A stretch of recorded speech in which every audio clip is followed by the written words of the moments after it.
Hello humans, hello humans.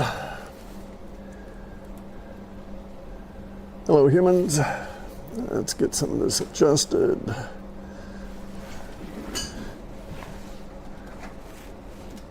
There we go. Okay, not such a dark pit. Well, okay, all right, come on. It is a dark pit, as we can see through the window in the back. We're in the midst of this rainstorm. This is my hard rain hat. Now I have to get my rain gear on. Hold on a second. I have to get my rain gear on and go do tractor work and move some of this rock. We're on a schedule that doesn't allow for these giant storms. I'll do it as long as I can. We've had like 3 inches of rain in the last 24 hours, so it's a sort of a fierce one. It's supposed to go on and through to Tuesday with high winds. So, you know, it's winter in October. But I mean, we're getting like December-ish kind of storms, November, December. November is usually a rainy month here. Rainiest month. Okay, so this is about measuring woo. And, we have a woo up. We have a woo up here. I do that for the copyright issues, not that I might ever claim it, but I don't want anybody to make money off of these things. People try and put them up on YouTube. This is the funny part, right? People steal my BitChute videos and put them up on YouTube only to find out YouTube doesn't want to monetize. So it does them no good to do that. And they go to quite a bit of trouble. Anyway, and also it gets you basically a demerit or a nasty mark next to your account if you do that, because they just because of these videos of who it is. And they also don't like me in China and Russia. Russia I don't think has a problem with me, but Russia has a deep state issue just like here, and the Russian deep state does have a problem with me. As does the CCP with their people. Anyway, so this is about measuring woo, and we're going to run through some things here that is all pertinent to where we are right now, right? And then we're also going to, of course, have our little history lesson of weird shit. Steve Quayle, who is an alternative news guy, he's had a physical issue. I think maybe the last couple of days, this kind of thing. I just saw a video today of him with an oxygen tank machine on. And so basically it looks like he's encountered the bioweapon, right? And he's saying explicitly that he was attacked by a bioweapon. He's saying explicitly that he was attacked by a bioweapon that was specifically for him. And some other statements that are all out there in the woo. And so we're going to measure our woo here, right? Because we use first principles thinking here, I do anyway. And so I have all of these principles that I run through in any kind of a situation where a decision needs to be made and I cannot ascertain how deep the woo I'm in and the unknown, right? How much discovery is unknown to me, how much.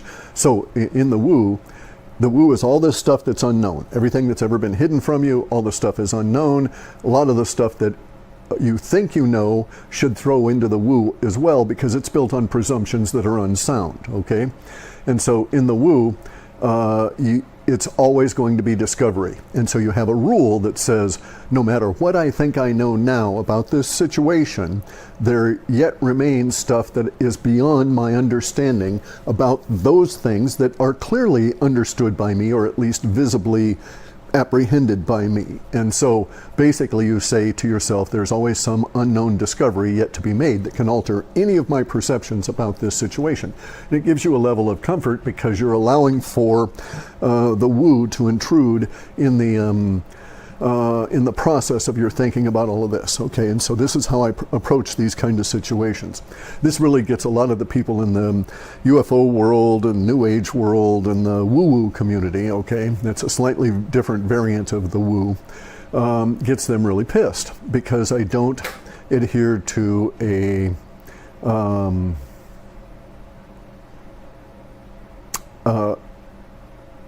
state of being, that kind of an issue, right? So I don't adhere to the idea that there is constancy in the woo. The only thing constant in the woo is not constant, right? It is all change. And so, so here we go. So Steve Quayle states that he thinks that he's been attacked by a genome-specific bioweapon. And from my understanding, he's not talking about a genome specific to the level of Caucasian or, you know, a subclass of Caucasian. He's talking about a genome specific at some level. It was a little unclear, down to the level of his specific genome. Now, I understand that lots of people think this is possible, and this includes the CCP. The CCP has used the PCR tests. They were working on these things. They were building the store of the PCR tests all throughout 2016 through 2019. Okay, they were making them then. No one was using those fuckers then. They were used with laboratory settings. But these were the reloadable PCR tests, not the preloaded ones that the Chinese were making. So a PCR test basically is this little thing, and it has all these little channels in it, and a little area down here that's known as the checksum. And that validates the whole of the test. But over in here is what's known as the repository. Okay, that's where the sample is supposed to be put in. The repository is what all of this shit matches up against, and then the checksum matches up against. So that's where you put your sample of whatever the hell you're trying to test for. So if you're trying to test for dog pee, you would put dog pee in the repository, and then your sample would be introduced up here in the test, and it's a PCR. This is a polymerase chain reaction. And so the chain reaction is that the stuff goes down and back and down and back and down and back and down and back, all matching against this through a biochemical process due to the nature of this substrate upon which this thing is built and the layer of cells that are included in that. And then the checksum is a miniature of that must also repeat this process to a minor degree. In order to validate it, the two must come up to the same conclusion, and it's all done by basically color coding everything, okay? And so it's not that complicated to use, but they were making these things long before there was any need for them. But they were not making the reloadable, the user loadable kind. They were making the preloaded kind, which is of no use, and they were making millions of them. So they intended the PCR test to be used for a long time. Now, as of December 1, the PCR test is no longer of any use, right? But the CDC says you can't use them for diagnosing COVID after December 1 because of the huge amount of unreliability. Anyway, so the PCR test aspect aside, the CCP is collecting through the PCR test genomic samples, because all this information is collated by the people that process the actual test from your sample of the mucus out of your sinus, and that data is shipped back to the CCP. And so the CCP has been collecting genomic data on most of the Western world, all right? Russia is very much an exception because they use more of an antigen test. The antigen test there is more common than the PCR test in Russia. But there is still the PCR test there. But this genomic information is going back to the CCP. And the CCP is thinking that they will develop the ultimate, they're going to be the dominant player on the planet for biological weapons. These people are going to be so fucking good at this with their genomic shit that they're going to be able to dial up the test. They're going to be able to get the test for Steve Quayle out of their database and dial it up and run through a bunch of CRISPR shit, throw in some proteins and some other crap in there and glom it all up and throw it in a reactive vessel and put a lid on it, put some pressure on it, put some heat on it, and boom, a little while later they've got a genomic specific disease just to kill Steve Quayle. That's the thinking, okay? Now, I'm not saying Steve Quayle believes this, or that I'm just using him as an example because he stated that he felt he was an attacked individual, a targeted individual, and that it was done through a bioweapon. Okay, and so, but in any event, so let's continue on with this idea with these guys, then we'll come back to Steve Quayle in a second. So the CCP believes that they'll be able to do this. Now, they do not actually ever care, in my understanding, to dial it down to an individual person, right? They just want to be able to wipe out this subset, to wipe out that subset by phenotype, okay, which is a grouping, a subgrouping of genotypes. So genotypes would be all your genes, but in the genotypes, in all of your genes, certain ones share characteristics with other people, and that would be a phenotype that ran through many different people in their genome. So a phenotype is a grouping, right? So a phenotype could be like white skin, you know, or bad eyes, you know, that sort of thing, right? Or lack of minerals to get white hair, that sort of thing. Those could be genotypical or phenotypical expressions that are common to more than one person and can be seen across a class of individuals. And the CCP was thinking they could wipe out humans based on this. Now, here's the thing. Okay, so this is a little bit complicated, but all right, so we all know that humans have biorhythms. And our biorhythms look sort of like this when they're presented to us, and one of them might be your physical, and one might be your emotional, you know, you're all trashed or whatever, and you know, one might be your, whether or not you're having a good hair day, that kind of thing, right? Your physical attractiveness or whatever. And so all of these little things make up your biorhythms. And altogether, that's basically you. So all of these frequencies are abstraction. All of these concepts are abstractions of frequencies that are actually you. All right, so these vary constantly over time. They're always fluctuating, constantly. Well, your whole metabolism is constantly fluctuating as you go through time. That is like from millisecond to millisecond to millisecond, whether you're breathing in, whether you're breathing out, whether you're growing a hair or losing a hair, whether you got to sneeze or not, you know, whether you're putting moisture into your eyeballs. All of these different kinds of things are happening to your body at a fantastic rate, none of which is really affecting your mind at any given time, because your body is run through a subsystem and does all this shit for you. But a part of this is your immune system, okay? And so your immune system has a biorhythm. Your immune system has actually 3 biorhythms, okay? So there's the natal or innate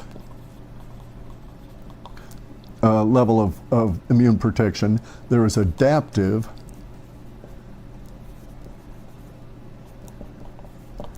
and so sometimes they'll refer to the innate as a constant.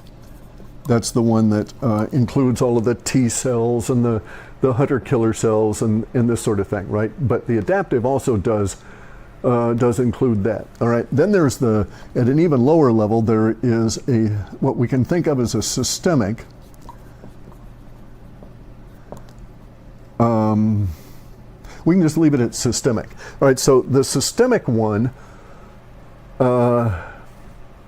All right, let's say it intersystemic. So you have an adaptive immune system.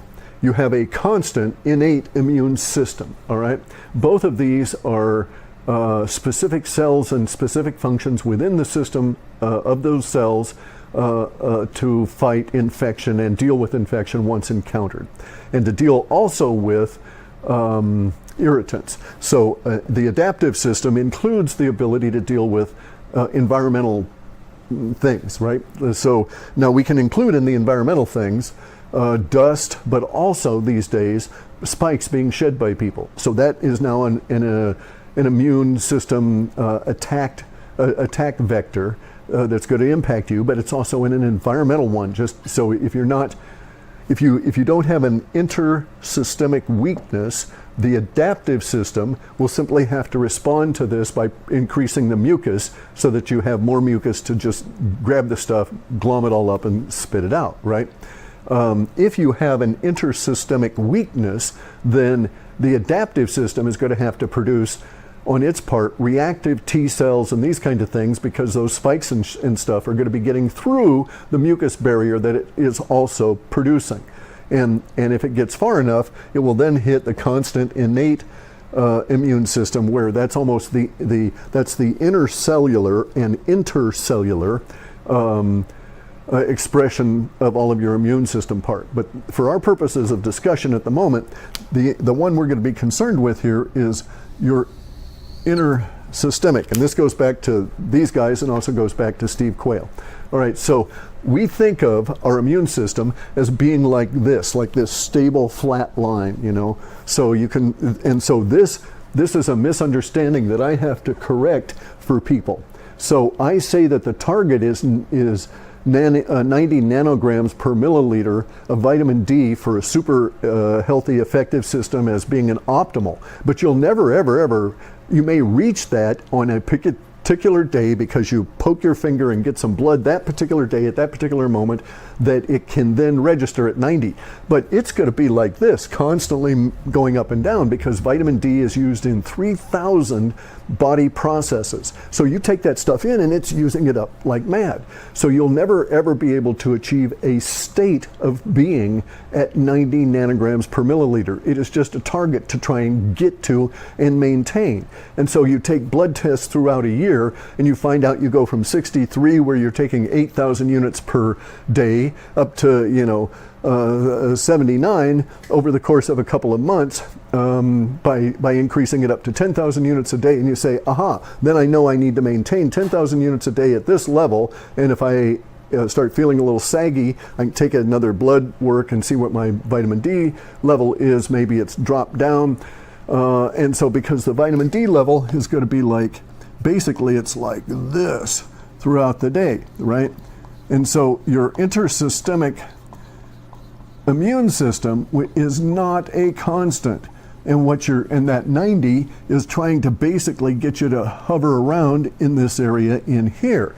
And your vitamin D levels will spike up, and then they'll get used up by the need for it within the adaptive immune system. So vitamin D is down here in the intersystemic, but because vitamin D controls the signaling mechanisms between the cells and also between the systems of cells. I don't really want to go into that, okay? But vitamin D operates as like the carrier wave. It's like your radio waves for your phone call. And at many different levels, it tells the cells and systems of cells how to communicate with each other and what's going on within them. But it's also used at a biochemical level in one of these 3,000, or many of these 3,000 different processes, to create and aid the activities and the mechanisms of those activities within the other immune system responses. So vitamin D is really key throughout this whole thing, but you'll never, ever achieve the 90. You just need to get to know how much you need to supplement through sunlight, through some of these vitamin D lamps, or through other kinds of supplements, in order to get yours up to a level where you are shading towards optimal. But you have to get up over 47. Okay, that was the number I first identified, was 47 nanograms. Now, I'm of the opinion okay, so we'll get into the CCP. We'll go back to the CCP for a second. Okay, so the CCP is of the opinion that they can dial in your genome and get a bunch of phenotypes and devise a weapon. Now, when they say bioweapon, they're not talking about something vague and amorphous. They are talking specifically a virus, a member of the class of viri, okay? These are subgenomic, or these are genomic material. A virus is genomic material that has none of the functions of a cell. And so it must use your cells to replicate and to reproduce itself and to get its own functions, to create itself. And so here is the thing. So it is not possible. It is, if you go and you take the viral, back up.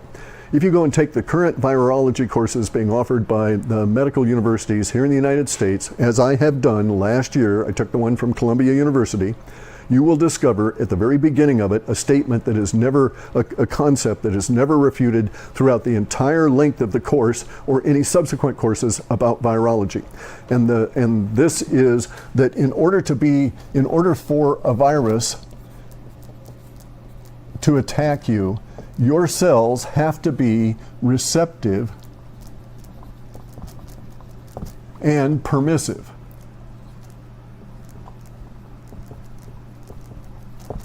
Receptive means basically to allow the virus to get on the surface of the cell and attach to it, and permissive means to then hijack the contents of the mitochondria and the transcription process to recreate more viruses, to basically explode the cell. That's the irritation in the back of the throat when you get a virus.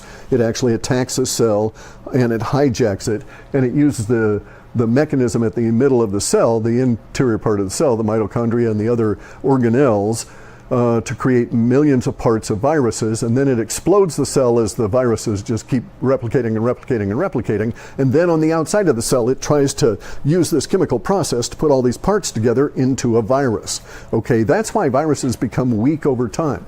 When this thing lases, when this thing splits open, and all these millions of virus particles come on out, they're in little chunks of various different kinds, and there's a chemical process layer that's been wrapped around the whatever part of exposed cell is available, that attempts to put these things back into looking just like that, and it probably succeeds 0.04% of the time, and that would be a very effective virus. So it might produce 20 billion parts in order to create 500,000 new viruses, and of those 500,000, most of them would be defective because they wouldn't be properly put together. So it's a very inefficient process. It just does it very rapidly and takes all of its energy from you. That's why it's so virulent. But here's the thing. In order for this to occur, there must be a receptive state. Vitamin D at an adequate level shuts that off. You don't have any cells that are receptive. So or there's other things that shut that off. And vitamin D also controls the permissive aspect. So now the CCP is of the opinion that they can do this to anybody. They're of the opinion, a lot of the medical people and a lot of the academics are of the opinion that your immune system doesn't mean shit. That a virus, just the virus itself is 100% deadly, it's 100% contagious, etc., and has no interest in no interaction with your real immune system and your state of being. So, I mean, this is an inherent assumption in there. The inherent assumption is that if you're in any way, that everyone is always susceptible to the same degree to any given viri. So the CCP thinks that the coronavirus, the COVID-19, was very, very, very deadly. And it really shocked them that it was not, that people did not die at the rate that they needed to. That's when they started, in my opinion, aerosolizing the spike proteins and spraying them out and stuff, right? So now the CCP is wrong. They're not going to be able to make a virus that will overcome the vitamin D issues here because all viri are receptive and permissive. So Marburg, any of these others that are supposedly super lethal are only super lethal because they kill people with low immune systems faster than other viruses would kill them. And that's basically it. They develop a viral load faster, but they're no more contagious against a healthy immune system than any others. So bear in mind that anybody that's ever been inoculated against smallpox has been exposed to smallpox repeatedly throughout their life. And you don't need a booster, and you only need one shot of it because it was actually a vaccine, maybe even a skin vaccine. That also shuts down the receptivity because the outer cells know what smallpox looks like and they push it away when it shows up, so they don't have to deal with it, right? But they push it away through a vitamin D process. Anyway, so the CCP will fail at this. They will not be able to create a super database of killer biological weapons, right? They won't be able to come up with anything that's more lethal than whatever we have right now. And all of that lethality, your body participates in that lethality. All right, so your body at any given time is participating in that lethality. So we can get away from the CCP for a second. They're going to fail at this, but it's because they're going to fail because they have an inappropriate assumption, right? They never measured their Wu. They didn't understand what they did not understand. Now there may indeed be microvitae. There may be life forms that are smaller than a bacteria, or as small as a bacteria, or as small as a virus, that are more deadly than those, but we have yet to encounter them or invent them. So this is a fear. This is a fear the CCP is operating on as though it is real, and I do not. It's my understanding that that is not the case. That basically they leave out the participation of your level of health relative to vitamin D and the structures and so on. So anyway, so I'm not particularly scared of any of the shit that they're going to make as a bioweapon, because I'm going to work on my immune system now that we're in bioweapon world, right? So I'm not particularly scared of this. Now here's something else. The CCP is out collecting all this genomic data, right? You have a genome. Well, here's the short of it, not the long and the short of it. Here's the short of it. This is a genome for a human. It's 50,000 genes. And here's another genome, and it's 40,000. Now, there's something wrong with this picture, all right? The human genome only has 50,000 genes in it. But when we started off in the genome project, we were under the impression that one gene equaled one protein in the human body. Well, that turns out to not be true, because we've got, protein-wise, we've got 90,000 that we've discovered already, and the number grows every day. And so we don't have a gene making each of those proteins. So genes are not connected to our body that way. Turns out that genes are likely not in any way connected, or not connected the way that the academics think, to inheritance. So your DNA for 23andMe and all these kind of things, well, there's an association, but it's not a direct association, and it may not indeed be direct enough to be able to prove more than familial level gatherings at best, all right? So we know that we've only got 50,000 genes. We can track them down. We've got them all isolated. We know what they are. We know what they look like. We can put out the sequence for them. But but we also know that it doesn't cover the 90,000 stuff here. And so here's another life form, and it has 40,000 genes, which is almost as much as a human. And what is that?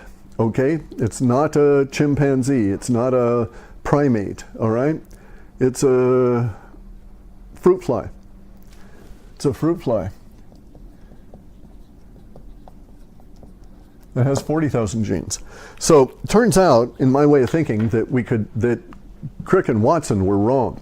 The DNA does not show what they say it shows, what they thought it showed. And we have proof that that's the case now, right?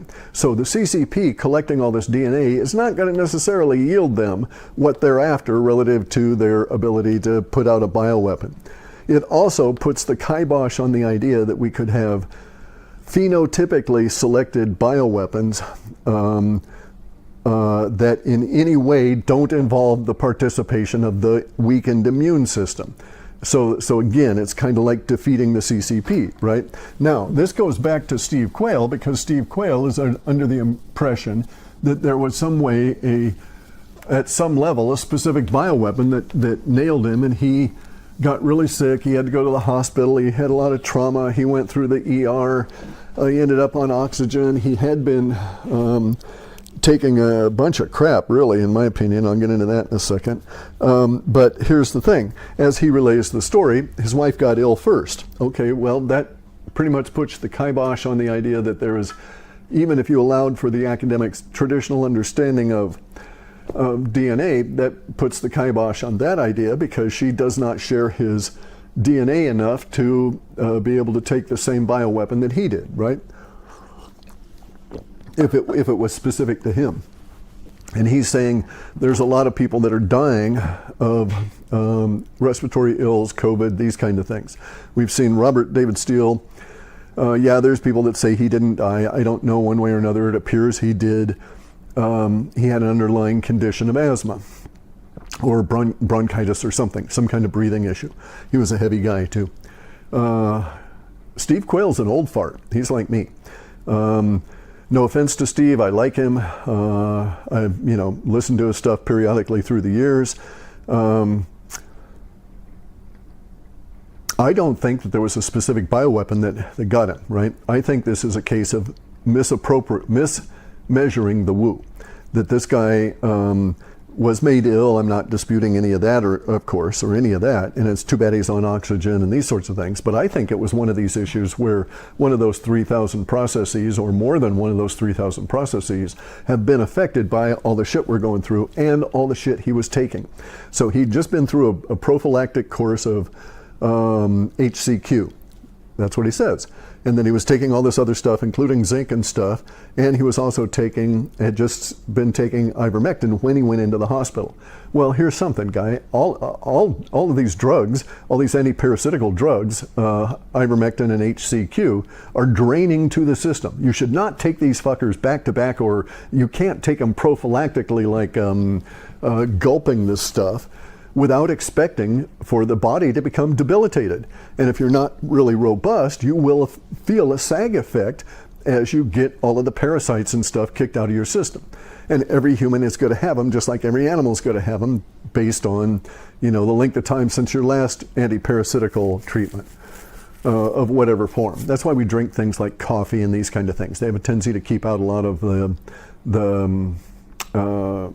casual parasites we're likely to encounter. So we've got a lot of problems here, right? So Steve Quayle, he was taking HCQ, he was taking ivermectin, and he was taking zinc. Zinc, you got to watch out for, guys. You can take too much zinc. If you're taking 50 or whatever zinc, I personally believe that zinc should be taken at the rate of 15 zinc to 1 of copper, and you need a balance. You need to balance that, and you don't take 30 to 2. You take one of these a day, all right, because you need a certain amount of copper and a certain amount of zinc. And if you've got over that in the way of zinc, it's going to cause your system to become degraded at some level, especially the more you take it and the longer you take it. So here's the thing. Being a vegetarian ages you quickly, because the bioavailability of nutrients and stuff is very, very low relative to the proteins and so on. The only thing very bioavailable are the carbs. And so vegetarianism will age you rapidly. It'll also age you because you've got seed oils that will dry you. They'll cause sinus problems and so on. Your diet can build up the components of seed oils and these things that are called lectins. These are the actual poisons that the plants put into themselves to keep animals from munching on them, because it makes the animal sick. The animal doesn't eat that plant again, right? And so the one plant that gets eaten contributes for the whole species of plants in that little grove, because the animals stay away from it, that sort of thing. But these lectins will build up in us dummies that concentrate these things and then use them continuously over time. And these things will tend to build up and degrade our system. So you can create sinus headaches for yourself as a lifelong effect by concentrating too much on seed oils and having 4 or 5 years of them continuously, all of your cooking, everything done in corn oil or even olive oil. These kind of things. Avocado oil is reasonably okay because it's the closest oil to a human fat we've got. But over time, it'll dry out your sinuses. The sinuses then get cracks in them, and you get perhaps sinus headaches. You'll sneeze maybe, but you'll always have a tendency to be slightly dry and these kind of things, right? that can cause later in life, you get to the point where you are susceptible because your body is always attempting to repair the damage to the sinuses, which should be this nice, wet, moist environment with these little hairs in there to trap all the nasty stuff and shove them down into mucus so you can sneeze it out. But we can do things like jam our system full of stuff and not give ourselves a repair time in between, or understand that a repair time is necessary. And so this is why you don't take like antibiotics continuously. Your body can't handle that. It's an interprocessing of the antibiotic with the gut flora, and you need to rebuild the gut flora, the good stuff, after the course of antibiotics theoretically have cleared off the bad stuff. So, you know, all of this stuff matters in terms of how we do things and how we measure the depth of the woo. So is Steve Quayle accurately measuring what had happened here and assigning, you know, intent and purpose to something that was really more of a random occurrence? Because see, here's the thing. He's saying that he thought that people like Steve Quayle or like Robert David Steele, he didn't mention them, that I haven't seen enough of it to say that, but he did not, in the part I heard, mention Robert David Steele. But there have been a number of alternative people that have died, alternative news people that have died of respiratory issues, basically from, you know, what we're now calling COVID, right? The bioweapon. And so he's saying that they've been targeted. And I don't know that that's an appropriate statement. As a paranoid, who I really have to guard against that idea, because it's inherent in the nature of paranoid thinking. And so I put up a barrier to it to say, okay, is it really a stalker, or is it some guy who just happens to be driving behind me because there's no other alternative and we're going more or less in the same direction for a number of miles and he's going to turn off in a while? You know, that sort of thing, right? So I don't see any proof that Steve was individually targeted. There are indeed coincidence of people dying in the alternative media, but given the understanding in the alternative media community of the nature of the human body and the things that these people will do to themselves, so Robert David Steele did, if he passed from the COVID, then he basically contributed to it by this huge amount of stress for 5 or 6 months. I mean, like giant fucking stress, because every single day he was out on a bus driving around in different environment, and he didn't have the support in his, he didn't have the body support in a daily routine that was in any way stable. So there was going to be a constant amount of stress that was going to creep in. Travel used to be, travel, the word comes from travail. You know, something harsh and difficult. All travel is difficult and harsh on you, and it stresses you out. People frequently, almost as a rule, get ill in the process of traveling because they're encountering new microvitae, new organisms, new potentialities for illness, but they're also degrading their environmental system internally in their body by not having the support system that they had in their regular place of residence, right? Even though if you're taking the vitamins with you and that kind of stuff, you're not going to have the same level of foods. You're going to have different stuff intruding in the food. You're going to have the stress of moving back and forth. You're going to have the local environmental pollution you're not used to, and it just adds on up. Plus, you're going to have the temporal degradation, being drugged through time by, if you're traveling through jets and these kind of deals, but even through traveling trains and stuff, being in different locales relative to time degrades your immune system, and it takes a while to adjust. So this is part of the adaptive stuff. So I use a measuring process that basically says for the woo that I'm in the flow all the time, the flow of the woo. I'm not trying to assess a state of being, and I'm never trying to assess a constant. So in other words, if I was really paranoid and I thought I was that my enemy was over on the other side of this wall and that kind of stuff and was sneaking around and those sorts of things, then I would phrase it as being I was at that moment being targeted, but I was not a state of being as a targeted individual, right? And so, yeah, there are people that are out there pushing around lists that says that, you know, Steve Quayle's on this list and he's targeted by the deep state. It's like, okay, fine, but we're all targeted by the deep state. They want to kill 13 out of 14 people. So it's a big fucking crowd we're in, right? A big giant club. And we're all in there, basically. And so, you know, we can take it personally if we want, but I don't at that level. At the level that someone shows up and they're shooting at me and I got to shoot back, you know, well, okay, yeah, that's personal, but I'm going to deal with it right then and there. I'm not taking it as an overall personal attack by universe sorts of deal.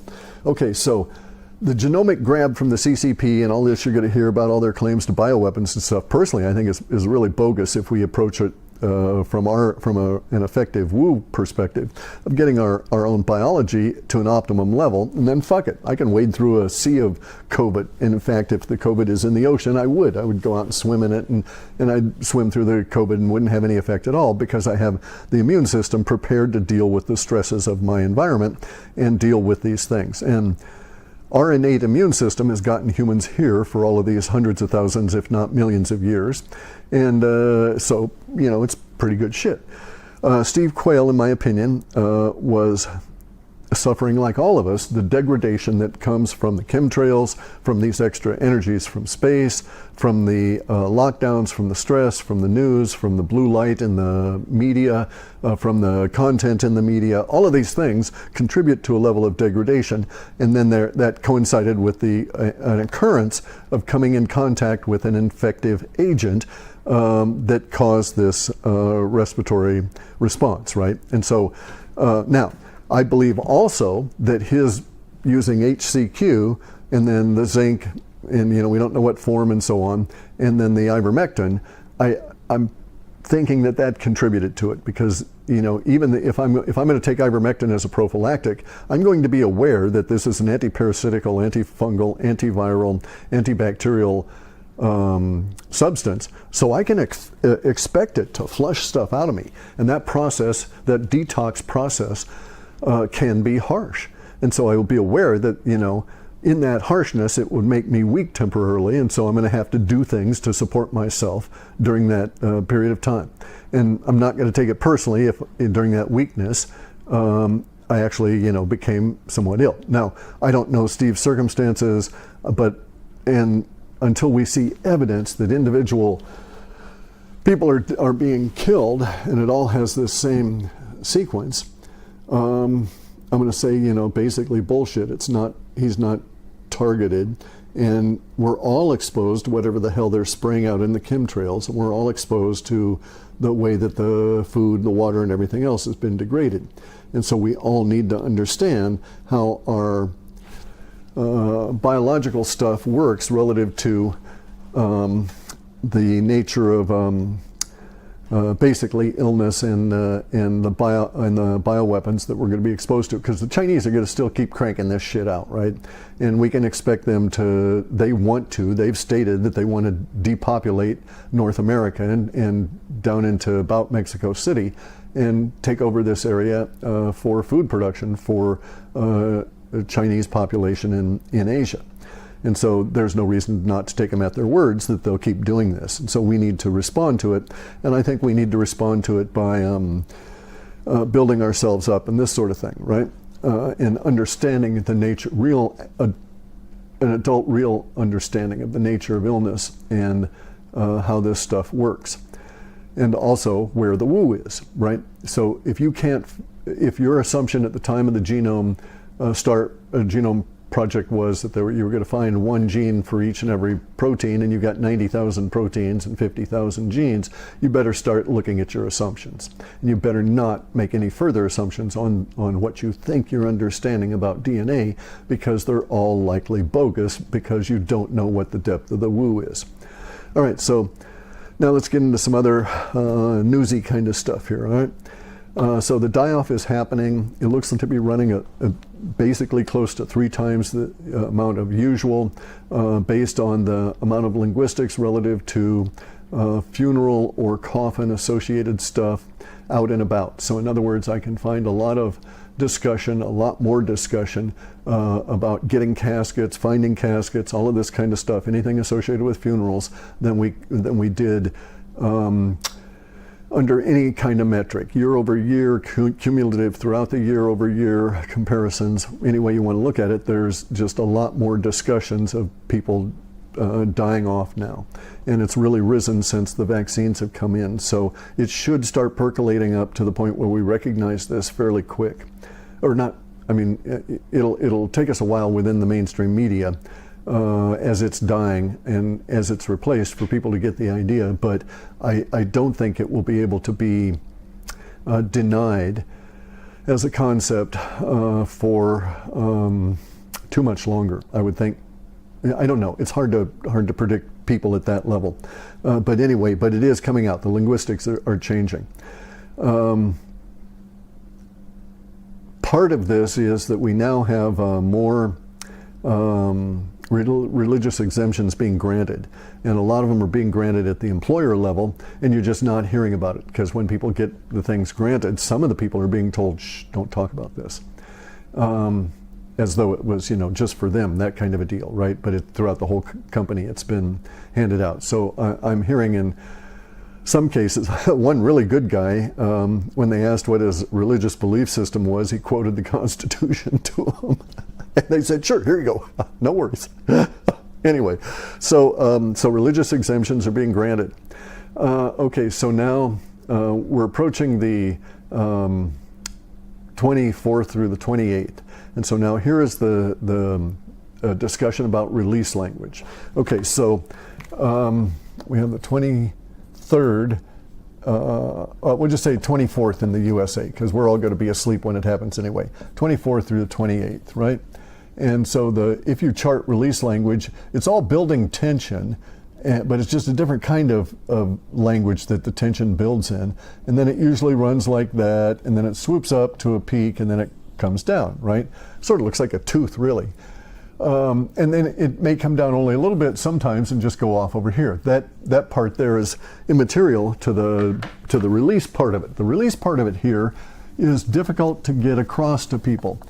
But it's, but you know, so basically I would expect over this period of 4 days to get a similar, not necessarily, okay, similar in nature, similar in linguistics, not necessarily focused on any given place the same, not necessarily focused in any given arena the same, but in a similar nature, I would expect over this period of time to come up to something that has the same kind of release language, the same kind of emotional release that you would get from this experience as what we experienced with Afghanistan, which is still, you know, a burning issue in the US, but we've now gone into building tension language from it, this smoldering building tension language, but when it first happened, the Afghanistan debacle, that was all release language. Everybody was just venting.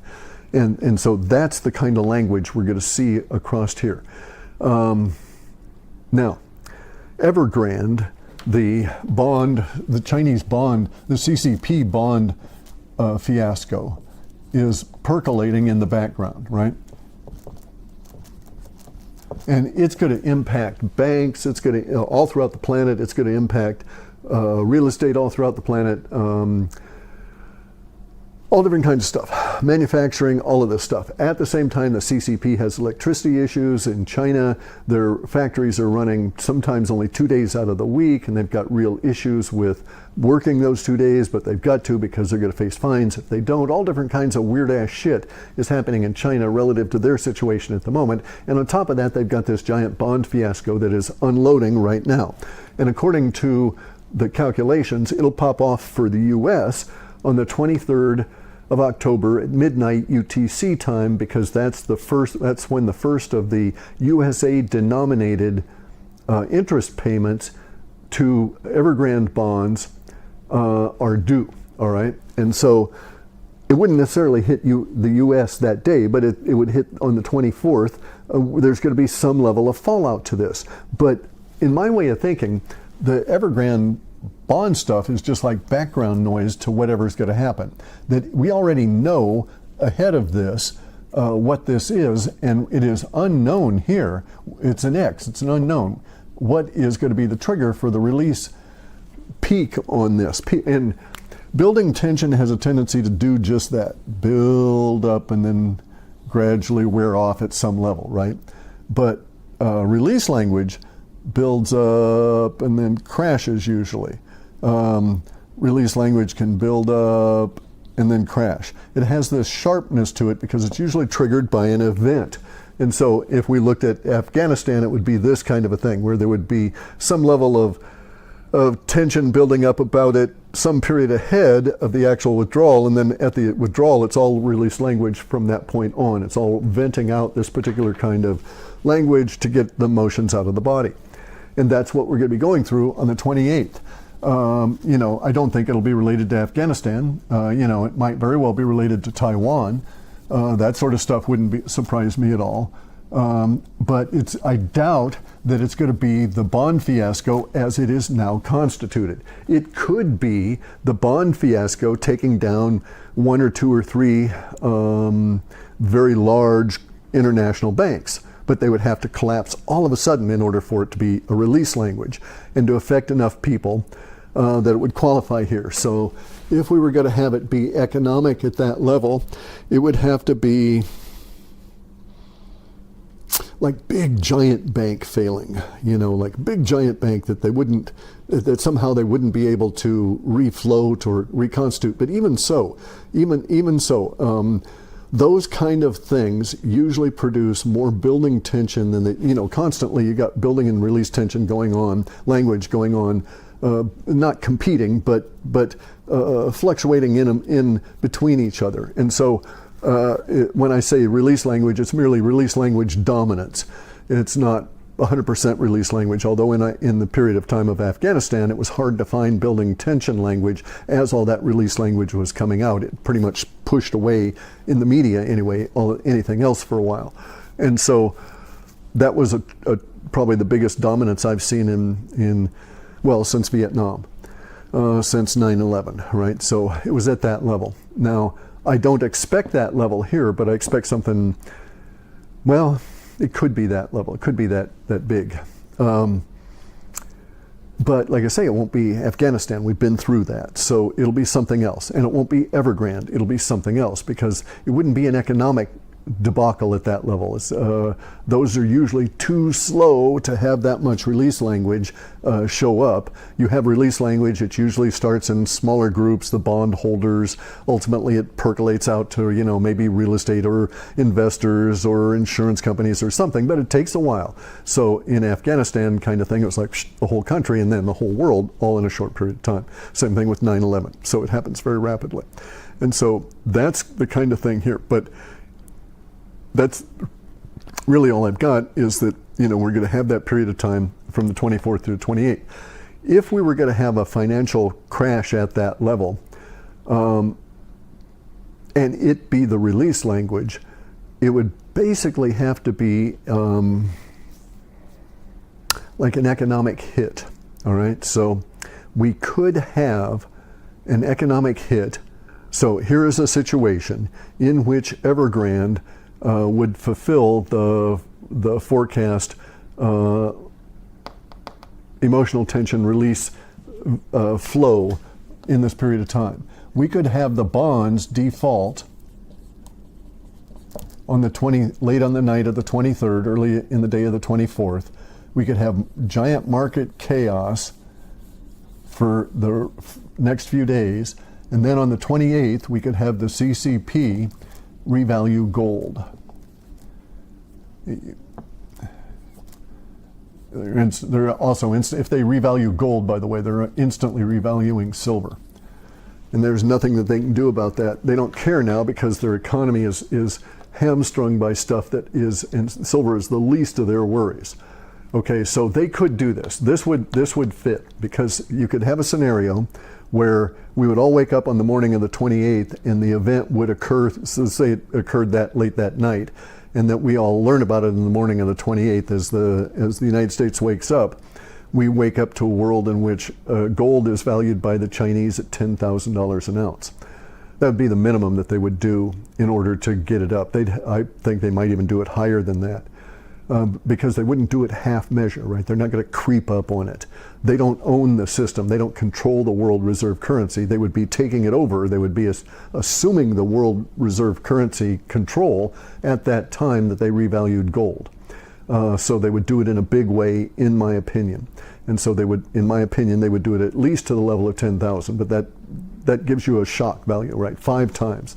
So it means that your currency, the dollar, has been reduced by down to 1/5 of its purchasing power relative to the Chinese yuan overnight. Now that's going to cause a huge amount of release language. That's going to fucking freak everybody. So that would work. That could cause this. But, you know, it could also be the CCP attacking Taiwan. That sort of thing, right? Because that would be an abrupt event that would also cause all the release language and then all the anxiety that follows all of the release language. So that's where we're at the moment here.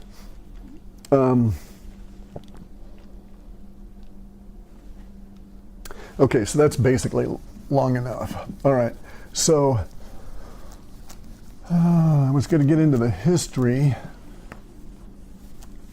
and the use of the Celtic cross as a measuring tool. So I'll just run through it really briefly. I won't go into all the details. You can go and look those up. There's plenty of sites that detail it. Okay, so a Celtic cross, you used to see these people wandering around, and it was noted, because some of them are pre-Bronze Age, that the Celtic cross is ancient, right? And I'm not talking about it as a religious symbol. I'm talking about it as a measuring tool. And so I've had these. I've got to make another one, which brought it up. I've got to make another one because I can't find my old one, and I need to measure some stuff. And so what you do is you've got something you need to measure. It's a hill. You've got a house up here, house. And you need to figure out how big that hill is because you're going to engineer something, right? And so you're down here. You're the little human. And what you do is you figure out an approximate offset from the bottom of the hill for this house. So you go up to the top of the house and you see if you can see the hill and so on, right? And what you're going to do is you're going to reduce everything down to trigonometry and to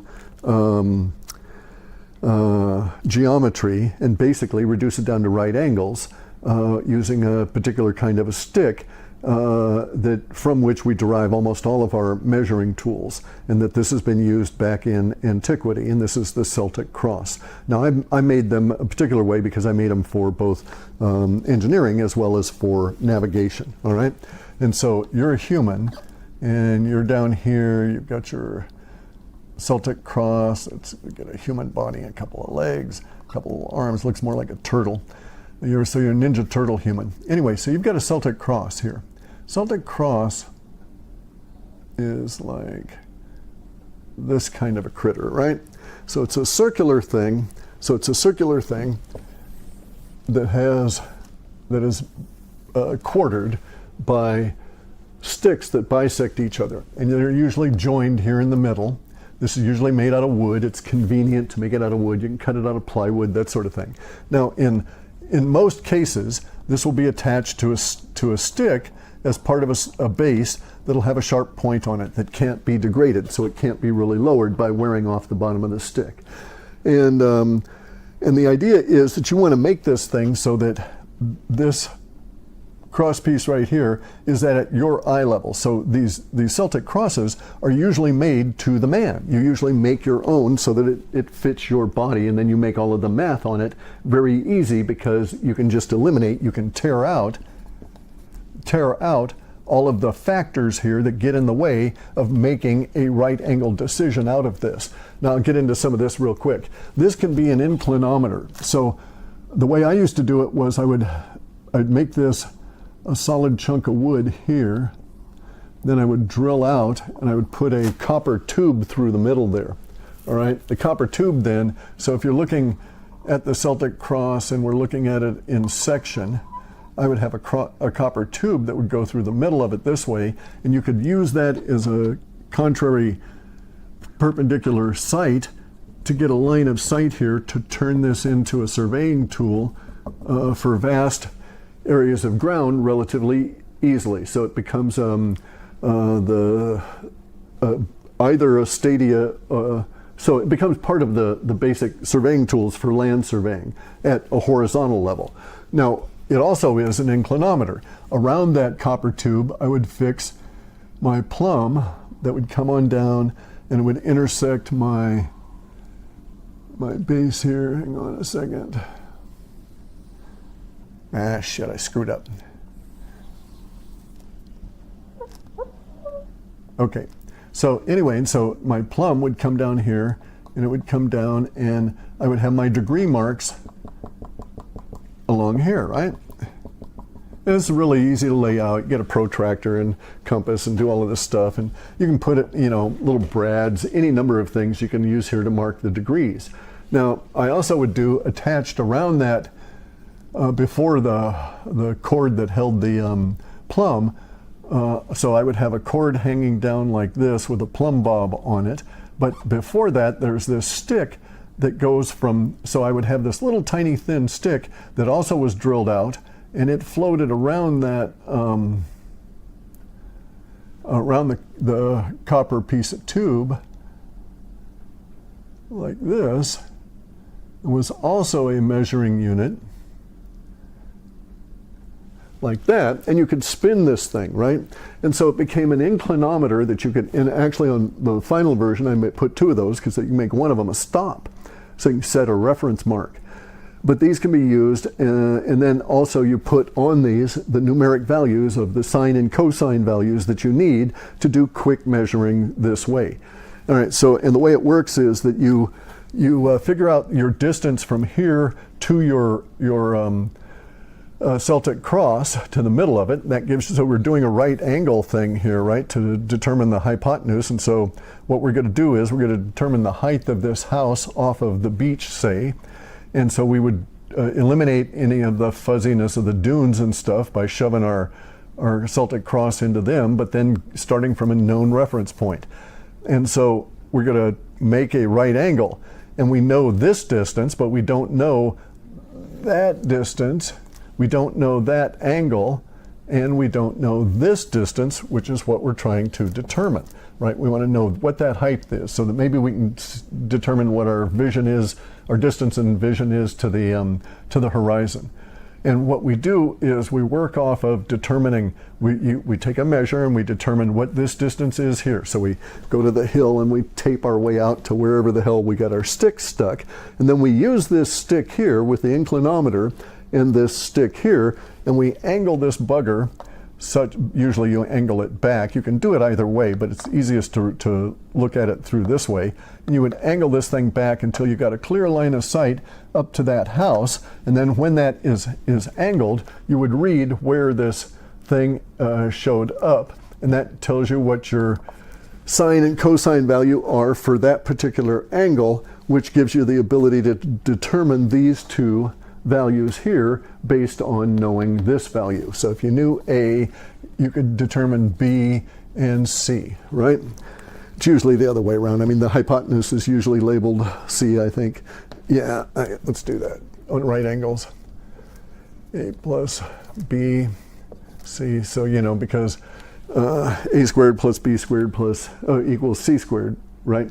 And so we have our ability to measure here by a single person without needing anybody else, just doing it on line of sight.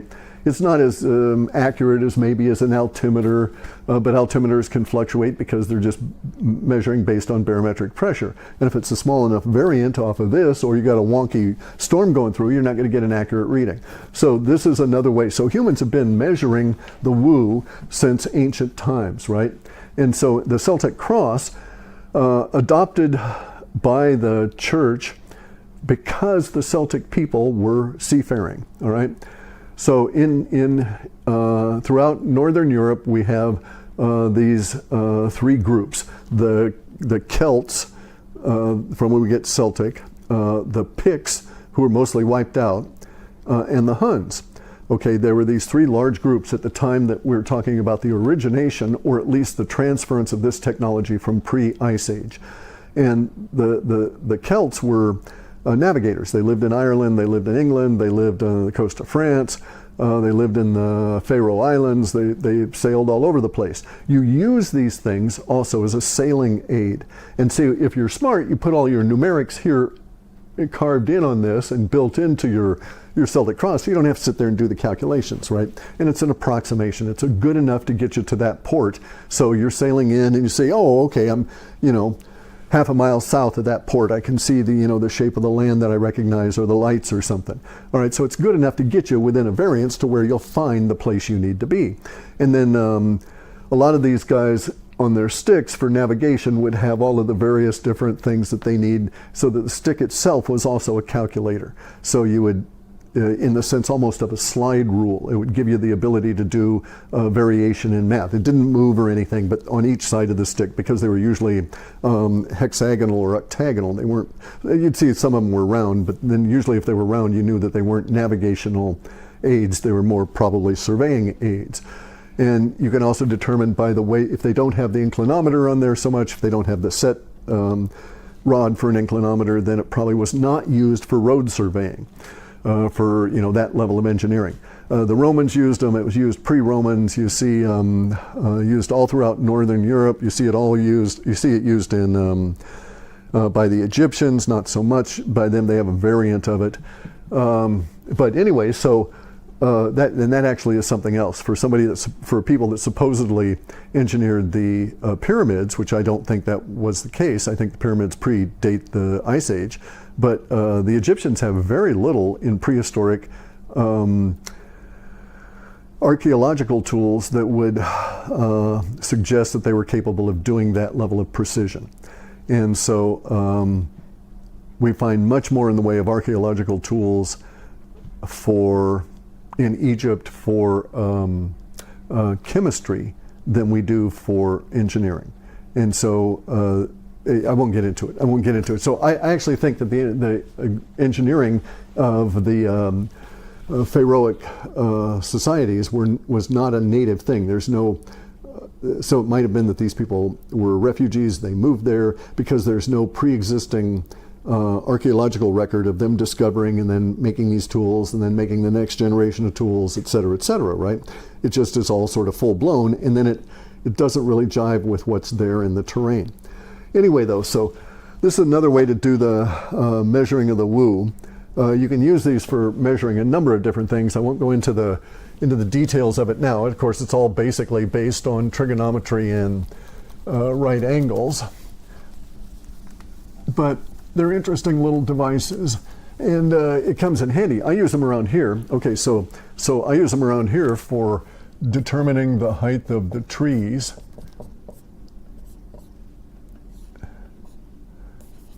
And so I would measure from out here somewhere. So I determine the height of the trees in order to determine where they're going to land. And so I can walk that particular area to see, what's going to be impacted by these trees falling. So I got to know this tree is, 150 feet high. So I got to say, oops, my house only, maybe I better go get a guy with a truck and take off the thing in chunks as opposed to just falling it, right? That sort of thing.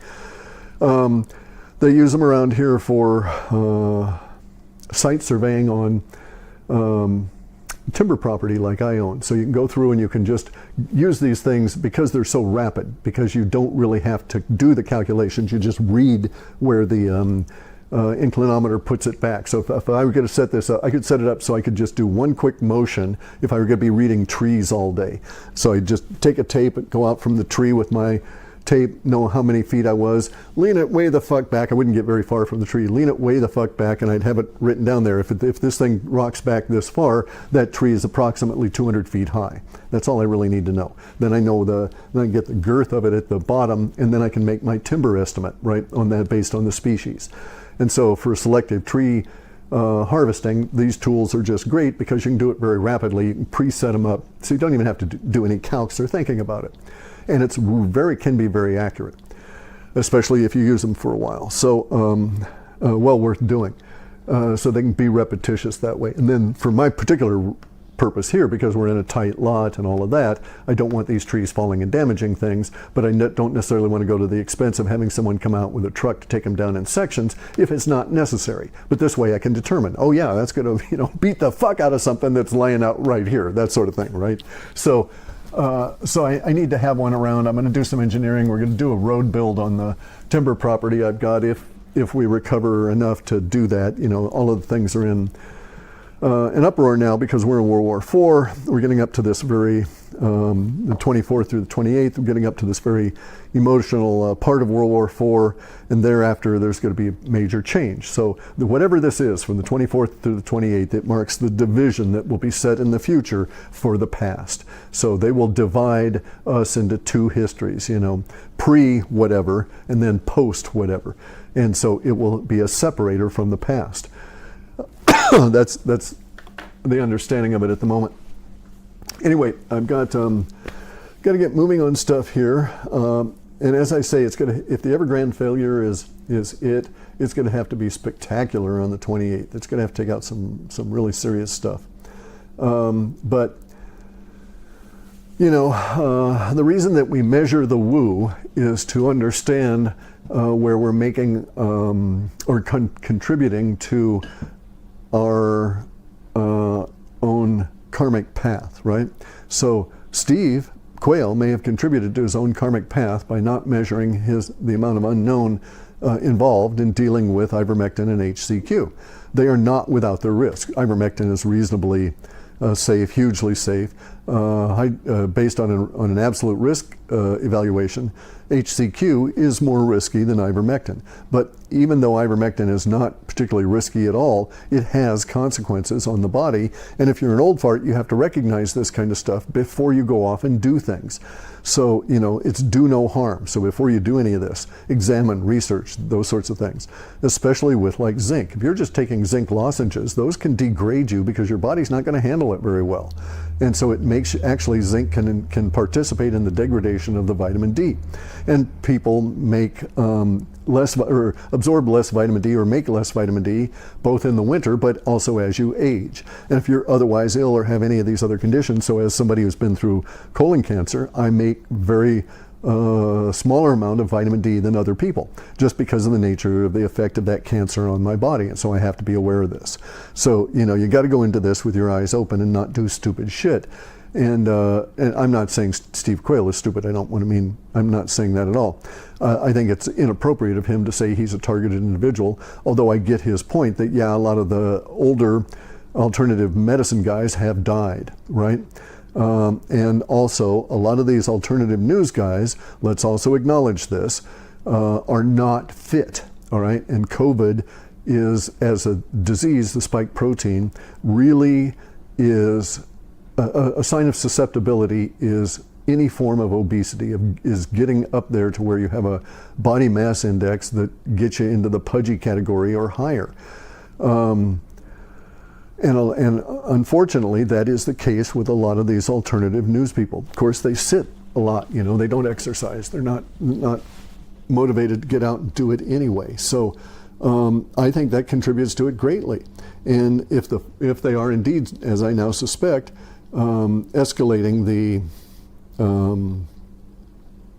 amount of exposure that we're all getting to the spike proteins through all these different ways because they've got to, because we're actually starting to, you know, get wise on this kind of stuff, then it can be expected that we will have a lot more people succumbing to it.